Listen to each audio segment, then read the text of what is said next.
We turn next to another celebrated churchman, again a figure who was never a cardinal, Daniel Mannix. He died just 50 years ago. Next week, he was Archbishop of Melbourne. And Eamon de Valera was the man who couldn't be cowed by threats, and he couldn't be cajoled by diplomacy, and he couldn't be turned from his purpose because he knew his own mind. And just 50 years ago, when Archbishop Mannix died, the then President, Eamon de Valera, recalled his first meeting with him. What we spoke of at the dinner, I can't now remember. But de Valera supposed they had both spoken of Charleville of Rathlurk, where they'd both gone to school. Mannix in the 1870s, de Valera in the 1890s. But as we both had been Christian Brothers School in Charleville, Rathlurk, I have no doubt that Charleville and the surroundings, they came into the conversation. Mannix was president of Maynooth from 1903 to 1912, and in his time there, 90% of priests coming from Maynooth were teetotalers. He was chosen as next Archbishop of Melbourne in 1912 by the Vatican without ever having set foot in Australia. He arrived there in 1913 and was Archbishop of Melbourne from 1917 until his death just 50 years ago, this coming week. He died on the 6th of November 1963, aged 99. Next time I met Dr. Mannix was at Omaha, Nebraska. In 1920, Mannix had planned his ad limina visit to Rome via the United States and Ireland, and his visit to America coincided with de Valera's campaign there for the recognition of Irish self-determination. Mannix, to his surprise, found himself an international figure. During his period in the United States, he spoke at a number of meetings advocating Ireland's right to independence. Mannix proposed travelling from New York to Ireland to visit his mother. This was at the height of the Anglo-Irish War, and Lloyd George feared that Mannix would create mischief in the Sinn Féin interest if he were to land in Ireland. The ship did sail. It was, however, intercepted at sea by a British destroyer. The Archbishop was taken aboard and landed at Penzance. He had been prevented from coming to Ireland and seeing his mother, but he made very good use of his time in Britain. And he was instrumental in persuading the Vatican to show more sympathy for the Irish case. Strong representations had been made to the Holy Father, misrepresenting Ireland's case.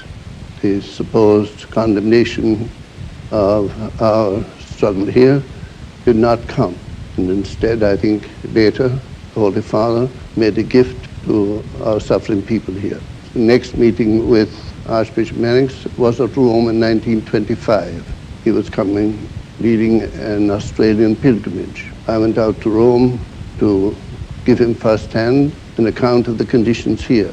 This was after the Republicans' defeat in the Civil War and before the founding of Fianna Fáil. When he arrived in Ireland, he was received enthusiastically by our people, very many centres throughout the country. What de Valera does not say here is that when Mannix returned to Ireland in 1925, he was ostracised by the Irish hierarchy. Only one visited him, like Nicodemus in the night, as Mannix put it. Sometime later, Mannix's support for de Valera's decision to found Fianna Fáil and to take the oath then as an empty formula to enter the Dáil, Mannix's support was not unimportant. My last meeting with Dr. Mannix was at Melbourne, the occasion of the celebration of the foundation of the diocese, centenary of the foundation of the diocese. Always kindly host, simple, unassuming. Very different, one might think, from the majestic, commanding figure that swayed large audiences with irrefutable argument and delighted them with his play of bantering and sometimes pungent wit. And here is such a public speech by Mannix, welcoming de Valera to the celebrations of the Melbourne Archdiocese 100th anniversary. And in this address, Mannix made reference to de Valera as the Irish plenipotentiary in Australia. But De Valera had just lost power in Ireland in the 1948 election after 16 years in office. And as the Australian archives reveal, the Australian government were at pains to emphasise that they hadn't invited him to the country. But Mannix knew his immediate audience, and he played to that gallery. He was 84 when making this speech, and he made oblique reference to De Valera's policy of neutrality in World War II and on his famous broadcast riposte to Churchill's criticism of that policy immediately after the war. And the time therefore came when Ireland, or little Ireland, had to face her powerful neighbour, and I'm on my good behaviour tonight.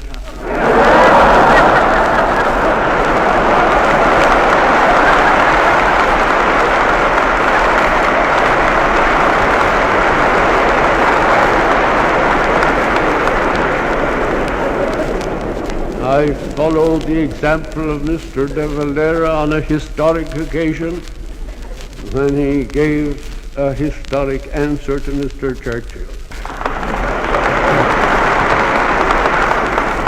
But Ireland alone had to face the most powerful, or one of the most powerful empires that the world ever saw. And Ireland trod alone the hard, dark, lonely road. But in the darkest hour, she never lost her way.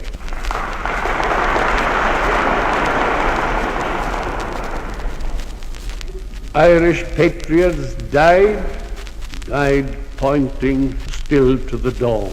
And so it went on until God in his providence sent to Ireland's man of destiny, Eamon de Valera.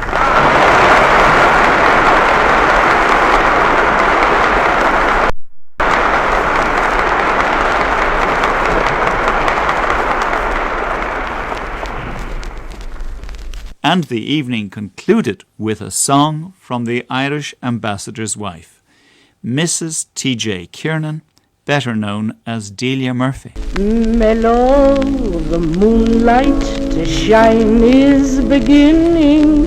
Close by the window, young Eileen is spinning. Bent o'er the fire, her blind grandmother sitting is crooning and moaning and drowsily knitting. Eileen, I tell you, I hear someone tapping. 'Tis the ivy, dear mother, against the glass flapping. Eileen, I surely hear somebody sighing. 'Tis the sound, mother dear, of the autumn wine's dying.